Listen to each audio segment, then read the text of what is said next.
తెలంగాణలో కూడా చాలా దొంగ ఓట్లు ఉన్నాయి. దీనికి సంబంధించి ఒక విలేజ్‌కి సంబంధించినటువంటి డాటాను అటు రాష్ట్ర ఎన్నికల ప్రధాన అధికారి కలిసి బీజేపీ ఎంపీ రఘునందన్ రావు గారు అందించారు. ఏం చెప్పారు అసలు? అక్కడ ఏం మాట్లాడారన్న విషయంపై ఒక్కసారి ఆయనతో మాట్లాడించేటువంటి ప్రయత్నం చేద్దాం. సార్, మీరు చెప్పినటువంటి 2025 కన్నా ముందు అంటారు. ఇక్కడ రాష్ట్ర ప్రభుత్వం కూడా 2023లో కూడా వచ్చినటువంటి సిచ్యువేషన్. అప్పుడు కూడా ఈ దొంగ ఓట్లతోనే ఈ ప్రభుత్వం గెలిచిందని మీరు అనుకుంటున్నారా? 2023 అసెంబ్లీ ఎన్నికల నుంచి మొదలైనటువంటి ఈ దొంగ ఓట్ల చేర్పించే కార్యక్రమం 23 అసెంబ్లీ ఎన్నికల కంటే ముందు జరిగింది, 24 పార్లమెంట్ ఎన్నికల కంటే ముందు జరిగింది. ఇప్పుడు జరిగినటువంటి సర్వే లోపల కూడా అడిషన్ ఆఫ్ ఓట్స్ అనేవి విపరీతంగా పెరిగిపోతూ ఉన్నాయి. స్థానిక సంస్థల ఎన్నికల్ని దృష్టిలో పెట్టుకొని ఎక్కడెక్కడో ఉన్నటువంటి వాళ్ళని, వేరే రాష్ట్రాల్లో ఉన్న వాళ్ళని ఇండస్ట్రియలైజేషన్ జరిగింది కాబట్టి పటాన్చెరు, జిన్నారం, బొల్లారం, కాజిపల్లి ఈ ప్రాంతాలలో ఎవరు ఏ ఊరోళ్ళో తెలియదు. ఒరిజినల్ ఊరోళ్ళు 1000 ఓట్లు ఉంటే ఇంకొక 10,000 ఓట్లను యాడ్ చేస్తూ ఉన్నారు. ఇట్లాంటి వాటిని మున్సిపాలిటీలుగా మారుస్తూ ఉన్నారు. దీనివల్ల అటు అసెంబ్లీకైనా ఇటు పార్లమెంట్కైనా రేపు జరగబోయే స్థానిక సంస్థల ఎన్నికలకైనా నష్టం వాటిల్లొద్దంటే మేము చెప్పేది ఒకటి, ఏంది? దొంగ ఓట్లను ఏరేయండి, ఎస్ఐఆర్ని ఈ దేశం మొత్తం నిర్వహించండి.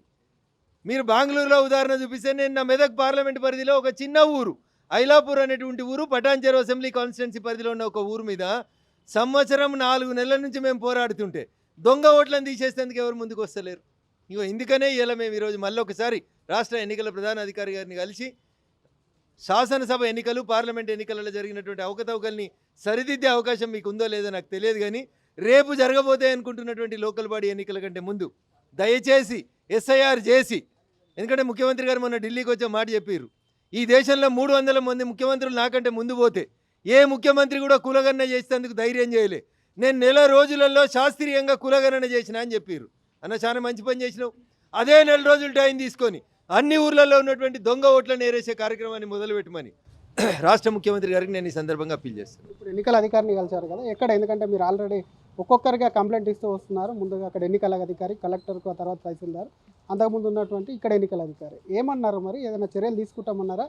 ఎక్కడ తప్పిదం జరిగిందనేది ఏమైనా చెప్పారా? ఎక్కడ తప్పిదం జరిగిందని అంటే కొంచెం విచారణ జరపాల్సి ఉంటుంది. సమయం ఏమని అడిగినారు. తప్పకుండా మీరు ఇచ్చిన కంప్లైంట్ మీద మీకు న్యాయం చేస్తామని చెప్పినారు. సాధ్యమైనంత తొందరగా తహసీల్దార్ని, కలెక్టర్ని, ఎన్నికల అధికారులు అందరినీ పిలిచి ఒక జాయింట్ మీటింగ్ పెట్టి మళ్ళీ మీకు సమాధానం ఇస్తామని చెప్పి ఎన్నికల కమిషనర్ గారు చెప్పడం జరిగింది. రాహుల్ గాంధీకి వ్యతిరేకంగా మాట్లాడుతుంది. కర్ణాటక మంత్రిని కూడా బర్తరఫ్ చేసినటువంటి ఘటన ఉంది. ఇక్కడ ఎస్ఐఆర్ నిర్వహిస్తాడని చెప్పి మీ ముఖ్యమంత్రి ధైర్యం చేస్తారని మీరు అనుకుంటున్నారా? ఇప్పుడు దేశవ్యాప్తంగా ఇది ప్రజల మనసులలో ఒక అనుమానాన్ని రాహుల్ గాంధీ గారు చొప్పించారు. ఆ అనుమానాన్ని నివృత్తి చేయాల్సినటువంటి బాధ్యత లీడర్ ఆఫ్ అపోజిషన్గా ప్రతిపక్షం మీద కూడా ఉంటుంది. మేము పాలకపక్షం ఏమంటున్నామంటే దొంగోట్లను ఏరేద్దాం అంటున్నాం, which is good for the country. Original ఓట్లతోటే ఎలక్షన్ జరగాలంటున్నాం. దానికోసమే ఎస్ఐఆర్ తెచ్చినాం. ఎస్ఐఆర్ ఒక పశ్చిమ బెంగాల్ కోసమో, ఒక బీహార్ కోసమో కాదు. ఎస్ఐఆర్ దేశవ్యాప్తంగా జరపమంటున్నాం. What is wrong in it? చేయమంటున్నాం. మీ పార్లమెంట్ పరిధిలో దొంగ ఓట్లు మీకు కూడా పడవచ్చు కదా, కేవలం ఇతర పార్టీలకు పడ్డాయని ఎందుకు అనుకోవాలి? నేనేమంటున్నాను, దొంగ ఓట్లు నాకు పడ్డాయా నీకు పడ్డాయా అనేది క్వశ్చన్ కాదు. ఇక్కడ దొంగ ఓట్లు ఉండొద్దు అని అంటున్నాను నేను. ఎస్ఐఆర్ స్పెషల్ ఇంటెన్సివ్ రివిజన్ ఏదైతే పెట్టిరో చేయండి అంటున్నా. చేస్తే కదా మనకు సార్ ఉండాలా వద్దా, దొంగ ఓట్లు ఎన్ని ఉన్నాయని తెలుస్తుంది. నేను ఒక చిన్న విలేజ్ని నా పార్లమెంట్ ఎన్నికల కంటే ముందు అనుమానం వచ్చి చేస్తే ఒక ఊర్లోనే ఇన్ని ఓట్లు దొరికితే, మా పార్లమెంట్లో అన్ని ఇండస్ట్రియల్ ఏరియాస్ ఉన్నాయి, అక్కడ ఎన్ని వచ్చినారు? బీహార్ వాళ్ళు ఎంతమంది, ఒడిశా వాళ్ళు ఎంతమంది, ఛత్తీస్గఢ్ వాళ్ళు ఎంతమంది, బీదర్ వాళ్ళు ఎంతమంది, ఈ లెక్క తేలాలా వద్దా? దానికోసమే ఎస్ఐఆర్ని తెలంగాణలో మొదలుపెట్టమని ప్రభుత్వాన్ని అడుగుతా ఉన్నాం. డెడ్ లైన్ విధిస్తారా? ప్రభుత్వాన్ని, ఇక్కడ ఉన్నటువంటి ప్రభుత్వాన్ని మేము అప్పీల్ చేస్తూ ఉన్నాం. వారికి అర్థమయ్యే భాషలో చెప్తున్నాం. మీకు చేసే శక్తి ఉందని మీరు మొన్న ఢిల్లీకి వచ్చి చెప్పారు కాబట్టి, 300 మంది ముఖ్యమంత్రులు దేశంలో చేయండి నేను చేసినా అని చెప్పుకున్నారు కాబట్టి ఇది కూడా చేయన్నా అని చెప్తా ఉన్నాం. It is not an issue of the party, it is the issue of the country.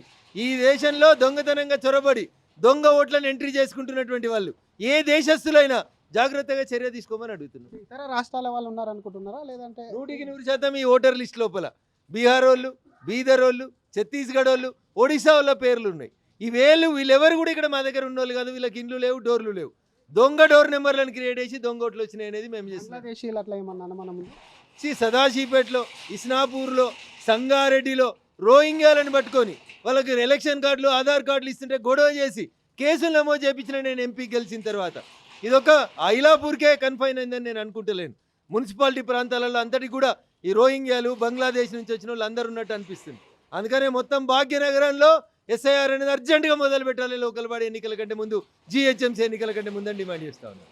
Thank you sir. ఇది అసలు ఎస్ఐఆర్ అనేది కూడా తెలంగాణలో చేపట్టాలి, జిహెచ్ఎంసీలో కూడా ప్రధానంగా ముందు చేపట్టాలనుకుంటుంది. కర్ణాటక సంబంధించి ఒక మంత్రిని ఏ విధంగా అయితే బర్తరఫ్ చేశారు, అదే కాకుండా ఇక్కడ తెలంగాణలో ముఖ్యమంత్రి తనకంటే 300 కన్నా ముఖ్యమంత్రిగా ముందున్నటువంటి రేవంత్ రెడ్డి ఇక్కడ తెలంగాణలో ఎస్ఐఆర్ చేపట్టేందుకు ఎందుకు చెబుతున్నారు. ఇటు ఎన్నికలు కూడా ఒక పారదర్శకంగా జరగాలంటే డెఫినెట్గా కూడా ఎస్ఐఆర్ చేపట్టాలని చెప్పి బీజేపీ రఘునందన్ రావు డిమాండ్ చేస్తున్నారు. కెమెరామ్యాన్ గజపతో శ్రీధర్, RTV, హైదరాబాద్.